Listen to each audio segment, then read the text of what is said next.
اللہ وبرکاتہ۔ الحمدللہ رب العالمین والصلاة والسلام علی رسولہ الکریم نبینا محمد وعلی آلہ وصحبہ اجمعین ومن تبعہم بإحسان الی یوم الدین، اما بعد۔ محترم حضرات، ہمارے مولانا کا میں شکر گزار ہوں کہ میرا جو بوجھ تھا اور بھی ہلکا کر دیے ہیں۔ نہیں، لہٰذا میں آپ کے اور آپ کی عبادتوں کے درمیان زیادہ دیر حائل نہیں ہونا چاہتا ہوں، صرف انشاءاللہ 6 منٹ کے اندر بات ختم کر دوں گا۔ اللہ تعالیٰ قرآن مجید میں فرما رہے ہیں وَإِذْ يَرْفَعُ إِبْرَاهِيمُ الْقَوَاعِدَ مِنَ الْبَيْتِ وَإِسْمَاعِيلُ رَبَّنَا تَقَبَّلْ مِنَّا إِنَّكَ أَنْتَ السَّمِيعُ الْعَلِيمُ۔ اللہ تعالیٰ ہم سے کہہ رہے ہیں کہ اس وقت کو یاد کرو جب ابراہیم علیہ السلام اور ان کے بیٹے اسماعیل دونوں مل کر خانہ کعبہ کی تعمیر کر رہے تھے، خانہ کعبہ کو بنا رہے تھے، اور ساتھ ہی ساتھ اللہ تعالیٰ سے یہ دعا کر رہے تھے ربنا تقبل منا انک انت السمیع العلیم، اے ہمارے رب ہمارے جانب سے اس خدمت کو قبول فرما لے، یقیناً تو سننے والا ہے، جاننے والا ہے۔ اللہ تعالیٰ کا بے انتہا شکر ہے، احسان ہے کہ اللہ تعالیٰ نے مجھے اور آپ کو زندگی میں ایک اور مرتبہ رمضان کا مہینہ نصیب فرمایا، ورنہ ہمارے درمیان کتنے ایسے احباب ہیں جو گزشتہ سال ہمارے درمیان تھے لیکن آج اللہ کے پیارے ہو گئے۔ گزشتہ سال بھی میں 5ویں تاخرات کو آیا تھا تو ہمارے بابو بھائی وہاں بیٹھے ہیں، آج بھی ان کی آواز میرے کانوں میں گونج رہی ہے کہ بابو بھائی بول رہے تھے، میں باہر بیٹھا تھا، مولانا ناصر صاحب جو ہے مائک سنبھالے رہے تھے، تو بابو بھائی اپنے خاص انداز میں بولے کہ مول صاحب اندر جاؤ، نصیر مول صاحب دیکھیں گے تو پھر آپ کو کھڑا کریں گے، نہیں تو مول صاحب بولتے رہتے ویسے ہی، یعنی مطلب یہ کہ مول صاحب کو اشارہ مل جاتا آپ اندر جا کر بیٹھیے۔ تو آج بھی جو ہے ان کا چہرہ میرے سامنے ہے۔ ایسے بہت سارے ہمارے احباب ہیں، اللہ تعالیٰ سے دعا ہے کہ اللہ تعالیٰ ان کی خدمات کو قبول فرمائے، ان کے حسنات کو قبول فرمائے۔ انسان ہونے کے ناطے جو بھی لغزشیں غلطیاں ہوتی ہیں اللہ سب کو درگزر فرمائے۔ محترم حضرات، رمضان کا مہینہ ہم نے تو پا لیا، رمضان سب پاتے ہیں، لیکن سوال یہ ہے کہ رمضان سے ہم نے کیا پایا؟ رمضان سب پاتے، کافر کی زندگی میں بھی رمضان آتا ہے، سوال یہ ہے کہ رمضان سے ہم نے کیا پایا؟ اگر رمضان سے ہم نے بہت کچھ پایا ہے تو بڑی خوشی کی بات ہے،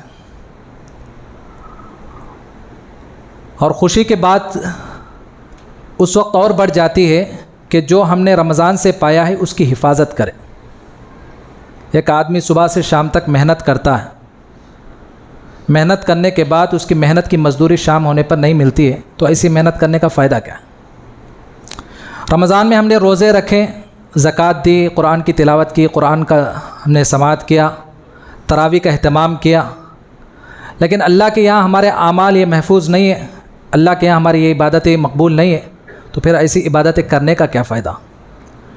تو ابھی جو آیت آپ کے سامنے پڑھی گئی، اس آیت میں اللہ تعالیٰ حضرت ابراہیم علیہ السلام کی ایک دعا کو نقل کر رہے ہیں۔ دونوں خانہ کعبہ کو بنا رہے تھے اور ساتھ میں اللہ سے یہ دعا کر رہے تھے ربنا تقبل منا انک انت السمیع العلیم، اے ہمارے پروردگار ہمارے جانب سے اس خدمت کو قبول فرما لیجیے، ہماری اس نیکی کو قبول کر لیں۔ یہ صرف ایک دعا نہیں ہے، دعا کے ساتھ ساتھ اس دعا کے اندر مجھے اور آپ کو ایک بہت بڑی فکر دی جا رہی ہے، اور وہ فکر، وہ سبق یہ ہے کہ میں اور آپ صرف نیکیاں کر کر اپنا پلڑا نہیں جھاڑ سکتے، نیکیاں کرنے کے ساتھ ساتھ، عبادتیں کرنے کے ساتھ ساتھ ان عبادتوں کی قبولیت کی فکر کرنا، تڑپ رکھنا، اس کی ذمہ داری بھی میری اور آپ کی ہے۔ اللہ کے رسول صلی اللہ علیہ وسلم روزانہ فجر کی نماز کے بعد اللہ تعالیٰ سے یہ دعا کرتے تھے اللہم انی اسألک علما نافعا ورزقا طیبا وعملا متقبلا۔ اس کے اندر 3 چیزیں مانگی گئی۔ پہلی چیز یہ ہے کہ اے اللہ تو مجھے ایسا علم دے جو نفع بخش ہو، فائدہ مند ہو، ورزقاً طیبہ، مجھے ایسا رزق دے، ایسی روزی روٹی کا انتظام کر جو پاکیزہ ہو، حلال ہو، وعملا متقبلا، اللہ تو مجھے ایسے عمل کرنے کی توفیق دے، ایسی نیکیاں کرنے کی توفیق دے جو تیرے دربار میں قبول کی جائے۔ تو یہ بہت بڑی چیز ہے کہ آدمی نیکی کرنے کے بعد ان نیکیوں کی قبولیت کی فکر کرے۔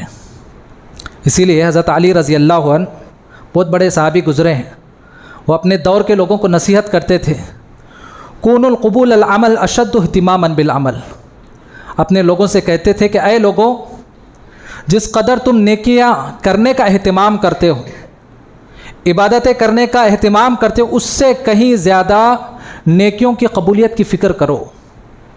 نیکیاں کر کر چھوڑ دینا یہ کوئی کمال نہیں، اصل یہ ہے کہ نیکیاں کرنے کے بعد آدمی پیچھے پلٹ کر دیکھے کہ میں نے جو نیکیاں کی ہیں، جو میں نے عبادتیں کی ہیں، کیا اللہ کے پاس یہ نیکیاں قابل قبول ہے کیا نہیں، اللہ کے پاس یہ ہماری نیکیاں مقبول ہے یا نہیں، یہ فکر کرنا میری اور آپ کی ذمہ داری۔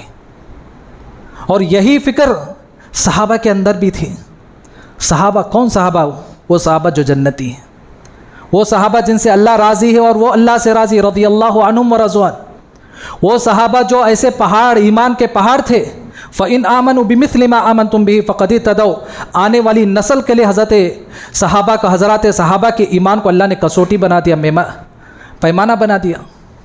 لیکن ایسے صحابہ بھی دیکھی کہ جب بھی نیکی کرتے تو نیکی کرنے کے بعد ہمیشہ انہیں یہ فکر دامن گیر رہتی کہ ہم نے جو نیکیاں کی اللہ کے پاس قبول ہوئی کیا نہیں۔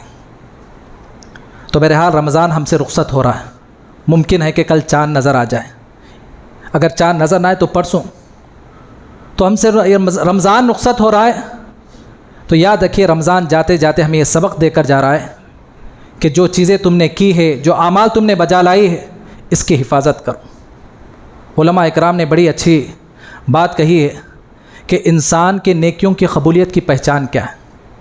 ہر آدمی کی فکر ہوتی ہے نا کہ نماز پڑھے، ہماری یہ نماز قبول ہو، تو یہ نمازیں، یہ عبادتیں قبول ہوئی یا نہیں، اس کی پہچان کیا ہے؟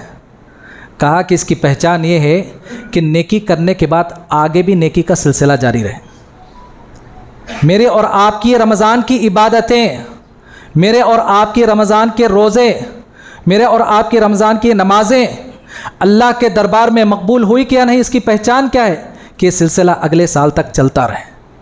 اگر رمضان کے شوال کے چاند سے ہی میں اور آپ اپنی عبادتوں کا سلسلہ منقطع کر لیں تو پھر میرے اور آپ کے سامنے وہی سوالیہ نشان کہ اللہ کے پاس یہ عبادتیں مقبول ہوئی کیا نہیں۔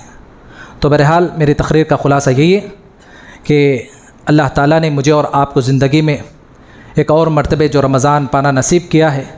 اس مہینے میں ہم نے بہت ساری عبادتیں کی ہیں، لیکن ہماری یہ ذمہ داری ہے کہ ان عبادتوں کی حفاظت کرے اور ہر اس گناہ سے، غلطی سے اپنے آپ کو بچانے کی کوشش کرے جو میرے اور آپ کی عبادتوں پر پانی پھیر دیتا ہے۔ اللہ سے دعا ہے کہ اللہ تعالی ہماری عبادتوں کو قبول فرمائے۔ ربنا تقبل منا انک انت السمیع العلیم وتب علینا انک انت التواب الرحیم۔ السلام علیکم ورحمۃ اللہ وبرکاتہ۔